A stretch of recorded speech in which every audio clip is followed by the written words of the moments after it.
Pernahkah Anda rasa muak dengan politik Sabah yang asyik berulang-ulang? Janji demi janji tetapi air tetap kotor, elektrik kerap terputus dan jalan raya macam permukaan bulan. Dalam kekalutan itu, muncul satu suara lantang yang kini kembali menjadi tumpuan, yaitu Datuk Seri Shafie Apdal, Presiden Parti Warisan Sabah. Baru-baru ini beliau membuat kenyataan yang bukan sahaja menggoncang gabungan parti yang sedang berkuasa, tetapi juga membuka lembaran baru dalam hala tuju politik Sabah. Warisan tidak mahu lagi bergantung kepada parti lain. Mereka mahu bergantung kepada rakyat terus, dan bukan retorik. Tetapi ini adalah satu strategi politik yang bakal mengubah lanskap pilihan raya negeri Sabah yang akan datang. Salam sejahtera semua, terima kasih kerana masih lagi bersama-sama kami dan selamat datang ke channel ini, Current Sphere MY. Baru-baru ini Presiden Warisan, Datuk Seri Shafie Apdal, menegaskan bahawa partinya kini memilih untuk bekerja sama secara terus dengan rakyat Sabah berbanding membentuk pakatan politik dengan parti-parti lain. Dalam ucapannya yang dilaporkan oleh Borneo Herald, Shafie berkata, "Kami mengutamakan penglibatan langsung dengan rakyat jelata berbanding membentuk pakatan dengan parti-parti politik lain. Warisan bergerak solo akan membolehkan kami menumpukan kepada keperluan rakyat dan merangka dasar yang betul-betul untuk manfaat mereka."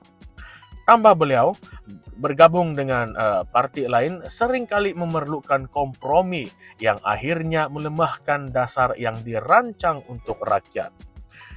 Kalau Warisan bergabung dengan parti lain, banyak dasar dan rancangan akan bergantung kepada apa yang sesuai untuk parti-parti tersebut. Saya tidak mahu selesaikan masalah parti, sebab saya mahu fokus untuk menyelesaikan masalah rakyat, tambah Shafie lagi.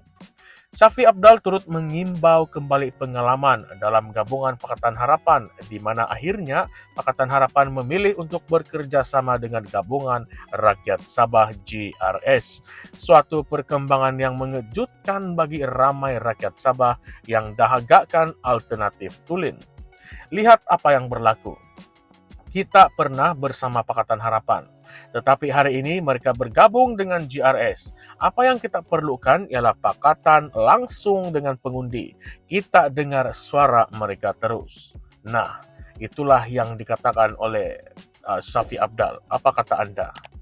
Beliau juga menegaskan bahawa sejarah telah membuktikan bahawa sebuah parti tunggal yang stabil dan berdiri sendiri seperti Berjaya dan juga PBS mampu memerintah dengan baik selama 10 tahun masing-masing. Menurut Shafie, inilah bukti bahawa kuasa sebenar ada di tangan rakyat dan bukanlah pada gabungan parti. Dalam satu serangan yang agak pedas kepada GRS dan juga Pakatan Harapan, Shafie Apdal menyindir usaha mereka untuk merayu pengundi agar memberi tempo 5 tahun lagi kepada gabungan mereka. Katanya, "Kita sudah alami pemerintahan GRS. Lihat sendiri keadaan air, elektrik, jalan raya kita. Sedangkan rasuah semakin meningkat. Memberi mereka selagi satu penggal hanya akan menambah derita rakyat." Pandangan ini hadir di tengah-tengah keadaan semasa Sabah yang terus dihimpit masalah asas seperti gangguan bekalan air yang kronik, kegagalan membekalkan elektrik secara konsisten, dan jalan-jalan yang rosak teruk, isu-isu yang tidak asing lagi bagi rakyat negeri di bawah bayu ini. Malah menurut laporan Bernama dan The Star sebelum ini, masalah air bersih di Sabah telah menjadi antara punca utama rungutan rakyat di kawasan seperti Sandakan, Kota Belud dan juga Tawau. Projek-projek bekalan air yang diumumkan oleh kerajaan GRS Persekutuan pula sering dilaporkan tertangguh ataupun gagal disiapkan tepat pada masanya, mencetuskan kemarahan dan kekecewaan rakyat.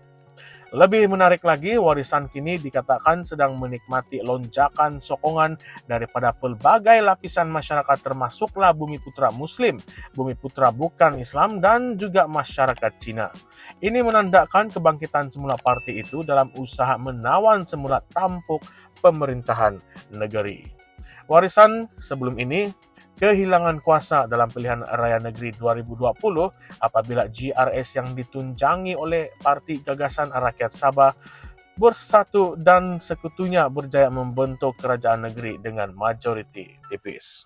Tetapi sejak itu, GRS berdepan pelbagai cabaran termasuklah perpecahan dalaman, konflik dengan rakan PH Sabah, serta tekanan daripada rakyat yang kecewa dengan prestasi pentadbiran. Dalam situasi ini, strategi Shafie Apdal untuk membawa warisan secara solo mungkin bukan sekadar percaturan politik, tetapi satu langkah yang berani untuk memulangkan semula kuasa kepada rakyat Sabah. Tetapi mari kita tanya soalan yang lebih tajam. Adakah warisan benar-benar mampu mentadbir secara solo? Atau adakah ini hanyalah gimik politik bagi menjarakan diri daripada isu-isu yang pernah menghantui pentadbiran warisan dahulu? Masih lagi ingat bagaimana kerajaan warisan dituduh gagal mengawal penularan pendatang tanpa izin ataupun pati, dan bagaimana beberapa dasar ekonomi mereka dikritik tidak memberi kesan langsung kepada golongan miskin luar bandar. Dan bagaimana pula dengan hak Sabah dalam Perjanjian Malaysia 1963 ataupun MA63? Satu isu yang masih lagi belum selesai. Warisan pernah berjanji untuk memperjuangkan hak tersebut, tetapi hingga hari ini banyak perkara yang kekal tergantung. Adakah warisan akan kembali memperjuangkan perkara ini secara lebih serius jika diberi peluang kedua? Lebih hangat lagi, kenyataan Shafie Apdal ini secara tidak langsung menyindir Pakatan Harapan, yaitu sekutu lamanya. Adakah ini petanda bahwa warisan sudah menutup pintu kerjasama dengan PH untuk PRN akan datang? Dan jika begitu, apakah akan berlaku kepada undi pecah antara pembangkang yang akhirnya menguntungkan GRS? Strategi warisan bergerak solo ini juga membuka satu persoalan yang besar. Adakah politik Sabah sudah bersedia untuk menguburkan budaya gabungan politik dan kembali kepada sistem satu parti dominan seperti era PBS atau Berjaya dahulu? Atau adakah era itu sebenarnya sudah berlalu dan strategi solo ini sebenarnya adalah satu langkah bunuh diri di politik? Satu lagi persoalan panas yang tidak kita boleh elak, jika warisan Berjaya tawan semula Sabah, siapa yang akan menjadi TYT kalau ada perubahan, dan siapa yang akan menjadi ketua menteri kalau ada perubahan juga?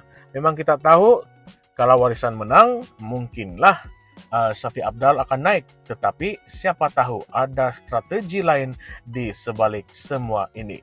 Adakah ada tokoh-tokoh tertentu dalam warisan yang akan dipromosi? Dan adakah akan berlaku pertarungan dalaman seperti yang melanda GRS dan juga PH sekarang? Sabah kini berada di satu persimpangan yang sangat kritikal. Rakyat sudah penat dengan kegagalan demi kegagalan. Dalam suasana politik yang semakin tegang dan tidak menentu, muncul suara seperti Shafie Apdal yang menjanjikan pendekatan baru, bukan melalui gabungan, tetapi melalui rakyat sendiri. Namun, adakah rakyat Sabah akan beri peluang kedua kepada warisan? Atau mungkinkah ini hanya satu lagi ulangan skrip lama dalam wajah yang baru? Apa pandangan Anda?